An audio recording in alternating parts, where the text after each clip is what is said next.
அனைவருக்கும் ஆண்மனேய அன்பு வணக்கம். அன்பு சகோதர சகோதரிகளே, இந்த தலைப்பு சற்றே விசேஷமானது, சாமானியமானது என்று நினைக்க வேண்டாம்.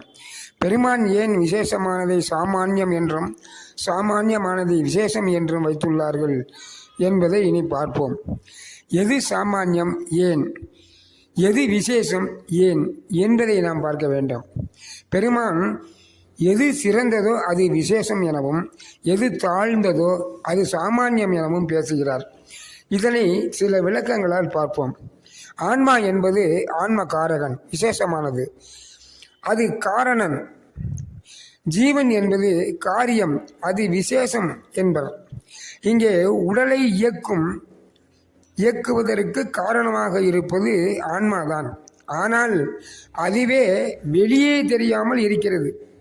இதே ஆன்மா உடலில் செயல்பட வரும்போது அது விசேஷ ஜீவன் எனப்படுகிறது.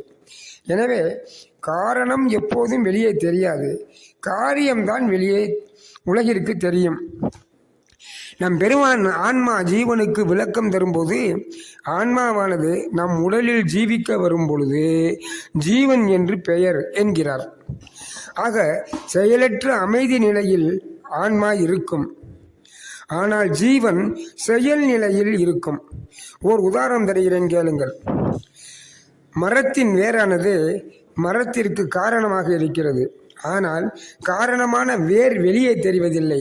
இதில் காரணம் தெரியவில்லை, காரியம் வெளியே தெரிகிறது. இரண்டாவதாக ஒரு உதாரணம் தருகிறேன். அது நகம் ஆகும். நமது நகம் வெளியே தெரியும், ஆனால் இரத்தத்தில் உள்ள அனைத்து சத்துக்களையும் சேர்த்து நகமாக வெளியே வருகிறது. இங்கே நகமான காரியம் தெரிகிறது, இரத்தம் வெளியே தெரிவதில்லை.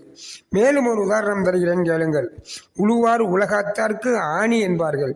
இவர்கள் உணவு வழங்குவதற்கு காரணம் ஆவார்கள், ஆனால் முறை செய்து காப்பாற்றும் மன்னவன் மக்களுக்கு இறை என்று வைக்கப்படும் என்பதில் இங்கே மன்னன் காரியமாக இருந்தாலும் இறைவன் நிலைக்கு உயர்த்தப்படுகிறான். எனவே நாம் தெரிந்து கொள்ள வேண்டியது என்னவென்றால், விசேஷம் செயல்பட்டாலும் இதனிடத்தில் ஆன்மா விளக்கம் இல்லை, ஆனால் அது தாழ்வானது. சாமானியம் செயல்படாவிட்டாலும் ஆன்ம விளக்கம் இருக்கிறது, ஆனால் ஆன்மா உயர்வானது என்பதை நாம் புரிந்து கொள்ள வேண்டும். ஆன்ம அறிவை பெற வேண்டும். அருட்பெரும் ஜோதி, அருட்பெரும் ஜோதி, தனிப்பெரும் கருணை, அருட்பெரும் ஜோதி. திருச்சிற்றம்பலம்.